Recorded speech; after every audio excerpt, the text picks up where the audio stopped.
എന്നാണ് പറയാൻ. അതെ, ഷാരോൺ രാജിന്റെ സഹോദരൻ എന്ന് പറയുന്നത് ഒരു ആയുർവേദ ഡോക്ടറാണ്. അപ്പൊ ഈ കഷായമായിട്ട് ബന്ധപ്പെട്ട കാര്യമായതുകൊണ്ട് അയാള് ഈ ആയുർവേദത്തിൽ ഉപയോഗിക്കുന്ന ഇത്തരം ഈ ഗ്രീഷ്മ പറഞ്ഞ ശരീരവേദനയ്ക്ക് ഉപയോഗിക്കുന്ന കഷായങ്ങൾ ഏതാണ്, അത് എവിടെ നിന്ന് കിട്ടിയിട്ടുണ്ട്, അത് ഉപയോഗിച്ചാലുണ്ടാവുന്ന ഫലങ്ങൾ എന്തൊക്കെയാണെന്നൊക്കെ ഉള്ളത് അന്വേഷണ സംഘത്തിന് കൈമാറി. കൂടാതെ ഗ്രീഷ്മയോട് നേരിട്ട് പലതവണ ചോദിക്കുന്നുണ്ട്, ഇത് ഏത് കഷായമാണ് നിങ്ങൾ കൊടുത്തത്, നീ ഏത് കഷായമാണ് ചികിത്സയുടെ ആവശ്യത്തിന് വേണ്ടിയാണ് ചോദിക്കുന്നത്, ഇത് ഏത് കഷായമാണ് എന്ന് അറിഞ്ഞു കഴിഞ്ഞാൽ അത് ഡോക്ടർമാർ തന്നെ ചോദിക്കാൻ പറഞ്ഞിട്ടാണ് ഷാരോൺ രാജ് ചോദിക്കുന്നത്. ഇത് പെട്ടെന്ന് അവർക്ക് മനസ്സിലാവാത്തത് കൊണ്ട് ഇതിൽ വല്ല മറ്റ് അറിയാതെ ഏതെങ്കിലും വിഷാംശം കലർന്നിട്ടുണ്ടോ കഷായത്തിൽ, അപ്പോൾ അതിനുള്ള ചികിത്സ ചെയ്യാം എന്നുള്ള ഉദ്ദേശത്തിലാണ്. പക്ഷെ അതൊക്കെ അപ്പോൾ ആ സമയത്തൊക്കെ തന്നെ ഈ കഷായത്തിന്റെ പേരുകൾ തന്നെ മാറ്റി മാറ്റി പറയുകയും ഇട്ടുകൊടുത്ത ബോട്ടിൽ മാറ്റി ഒരു ഫോട്ടോ ഇട്ട് കൊടുക്കുകയും കാലി ബോട്ടിലിന്റെ ഫോട്ടോ ഇട്ട് കൊടുക്കുകയും അതിന്റെ ലേബൽ കാണിക്കും. അത് ലേബൽ കണ്ടാൽ കൃത്യമായിട്ട് ഏത് കഷായമാണെന്ന് എനിക്കറിയാം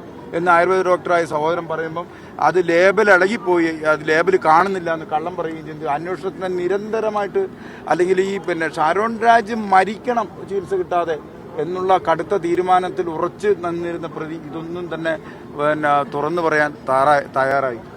ആ സമയത്ത് ഇങ്ങനെ ഒരു കേസ് സമീപകാലത്ത് എപ്പോഴെങ്കിലും ഉള്ളതായിട്ട് അറിയാമായിരുന്നു ഈ അന്വേഷണ ഘട്ടത്തിൽ? അറിയില്ല.